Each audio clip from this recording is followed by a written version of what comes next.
Across the Western world, the late 1960s and the 1970s are often associated with challenges to the established social and political order.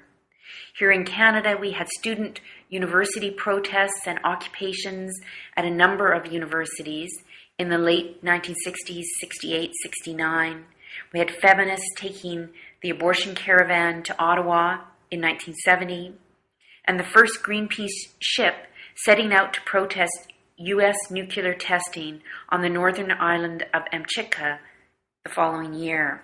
In Vancouver, a 27-year-old UBC graduate student called Lanny Beckman was involved in founding a self-help group for mental health patients called the Mental Patients Association, or MPA. And the MPA fits within this paradigm of challenging authority, questing for rights of marginal peoples, and building community. The MPA was founded in 1971, and such a group had never existed before in Canada. This was the first group founded and run by mental health patients for mental health clients. They set up a drop-in center where people could go for company, to participate in theater or political groups. They established a house for former patients, and it seems like they played a fair amount of baseball. They worked with mental health providers to build more community involvement into community mental health services, have more peer support and less professional domination within the system. And they published a newspaper called In a Nutshell. The MPA was using a model of participatory democracy. It was a model that worked against organizational hierarchies and looked for new ways to resolve conflict and create direction in an organization. And the MPA was phenomenally successful. By 1980, they owned 5 houses, they had 30 paid staff, and nearly 500 members. My name is Megan Davies, and I am a social historian with particular interests in alternatives to mainstream medicine. And the MPA was a different kind of health organization. For the first years, it certainly operated on the margins. It was saying and doing different things about mental health. And that is why I was drawn to do research on the MPA. And everybody said, but you must talk to Lanny. And so I did. I had a conversation with him in June 2010, and we talked about the history of the MPA, the first impulses to found the group, how it grew, and the kinds of work the MPA did. In 1970, I was at the VGH psych ward with depression. It was the second time that I had been in with depression, second hospitalization. After that, I was in there about 6 weeks, and then after that I went to a day program, Burnaby Day Clinic, I think is what it was called then, and it met 5 days a week from about 9:30 to 4, something like that, from Monday to Friday. And in the 4 months I was there, 3 people in the program committed suicide, all of them on the weekend when the program wasn't running. And so there's a lot of talk about that, and we thought, well, let's circulate a phone list so we can talk to each other on the weekends. I mean, these seem to be, incredibly obvious baby steps. But when we wanted to do that, they didn't want us to do that. They didn't want us to have contact outside the group. So, and I was in not good shape. I mean, just getting from day to day was difficult. But so this is something I sort of grabbed onto. There's this problem here. These 3 people that, in fact, it was even more. There was another element that made it really poignant, which was when we gathered on Monday morning. The head psychiatrist would say, I have some bad news. Gordon Bell suicided over the weekend. But then as it turned, there were 2 Gordons in the group. There were about 25 people in this group. It was fairly large. There were 2 Gordons in the group. And we didn't know each other's last names, And so immediately there was this instinct, reflex of looking around the groups, which Gordon was still alive. So somehow it made it, we could have been that Gordon. People would be looking around. So what shape does the mental health world have? Because before that I hadn't been involved in it. And so I had a librarian friend, and I asked her one Sunday afternoon if she'd pull out a bunch of stuff, just statistics, Canadian statistics, etc. And 4 or 5 of us from the day group went there, and she had all these materials that she'd pulled out, and so we started doing this, and we just began to, sort of like try to get an overview of what was going on. And at that time, Bob Hunter, he was one of the founders of Greenpeace, mm-hmm. and he was I have some columns in here by him. He just coincidentally, this was like December 1970. He happened to be doing a series of scathing articles on Riverview Mental Hospital, and so I wrote him a letter saying I was in this day program, the suicides, that thought something more needed to be done. And so he called me back a couple of days later and we got my letter. And he came over, that night and we talked. And then he wrote an article about the idea that we had, And so that was the beginning. And so my phone numbers, and so the phone just rang off the hook, as the saying goes, and within 2 weeks, we had our first meeting, and it happened to be a meeting in the basement of a house that we were going to occupy. It was by a guy who himself had been hospitalized. And we found a lot. People had a lot of resources, and there was a lot of just people who had been in hospital who had just a lot of anger and a lot of feeling lost. And so about 90 people came out to that first meeting in the basement of this house. The people were vacating in a couple of months, so we just had the basement, and then we moved into that house at 10th and Trutch, which was the first house. So that's sort of how it started. The money started flowing in within, I think, I put in about 4 months without pay, and then the money started to come in.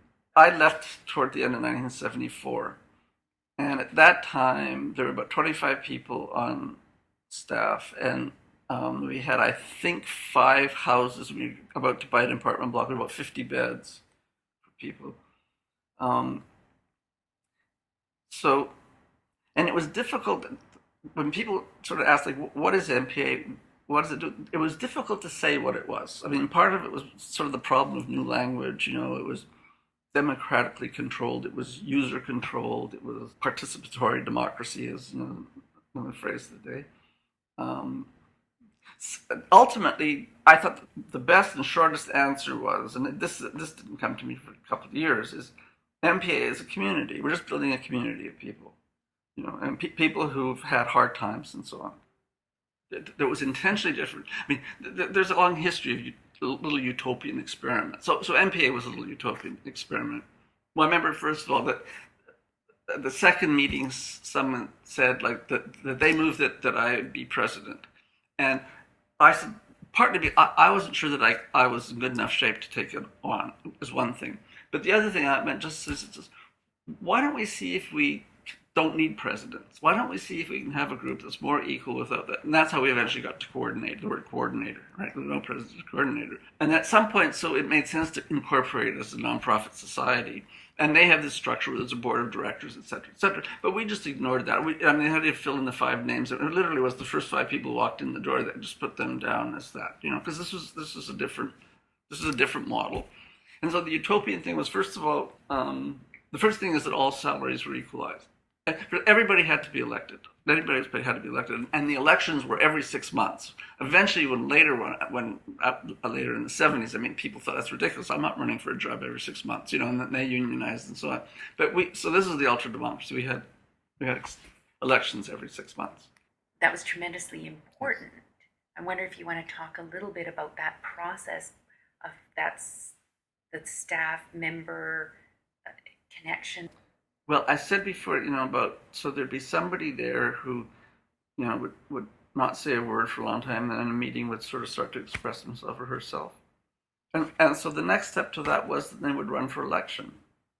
So a lot of people found that they had, and I found that they had strengths that they didn't know about. They didn't know about because they were prohibited from expressing them. There's nowhere else they could go and run an election, And when they ran, it would usually be people who had been doing a lot of good for MPA without getting paid. I mean, it attracted people who didn't fit in from all sorts of different places. But the times were at times sort of for people who didn't fit in. So it wasn't just MPA.